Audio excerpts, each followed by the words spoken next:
Plus tôt, la France était en proie aux dissensions, aux révoltes, aux réactions.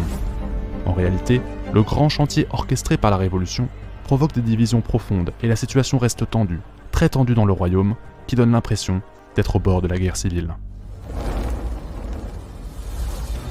Lors de la Révolution, les réformes menées par l'Assemblée et par les ministres de Louis XVI ont des impacts très importants sur la société française. Pour simplifier notre discours, et afin d'illustrer le propos de façon synthétique, il peut être utile de dresser un tableau divisé en 3 lignes, chaque ligne correspondant à un corps social influent comme l'aristocratie, le clergé et la bourgeoisie. Ensuite, dans ce même tableau, nous pouvons dresser 3 colonnes. Une première pour ceux qui s'opposent aux réformes, qu'on appelle alors les contre-révolutionnaires. Une deuxième pour ceux qui se dressent en faveur d'une révolution modérée, et une dernière pour ceux qui veulent tout changer, tout révolutionner, qu'on appelle alors les radicaux. Pour commencer, intéressons-nous donc à l'aristocratie, composée d'anciens nobles, déchus de leurs droits féodaux. Ces derniers n'ont pas de réaction homogène face à la Révolution.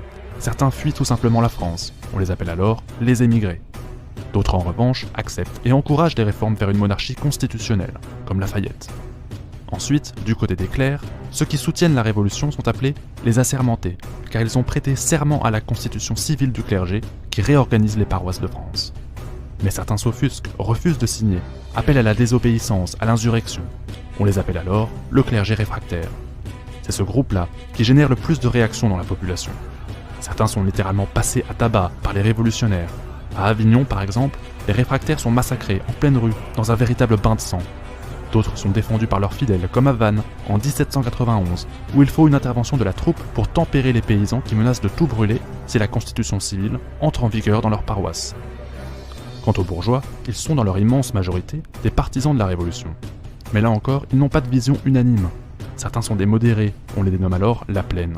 D'autres le sont moins, beaucoup moins, veulent une révolution plus profonde, comme les montagnards. Dans ce contexte de division, d'urgence sociale et économique, les modérés, emmenés par Lafayette et Mirabeau, vont prendre le nom de Club des Feuillants, et s'assurent ainsi le contrôle de la garde nationale et de l'armée. Quant aux radicaux, ils prennent le contrôle du Club des Jacobins, soutenu par les sans-culottes, qui forment de véritables milices urbaines prêtes à en découdre.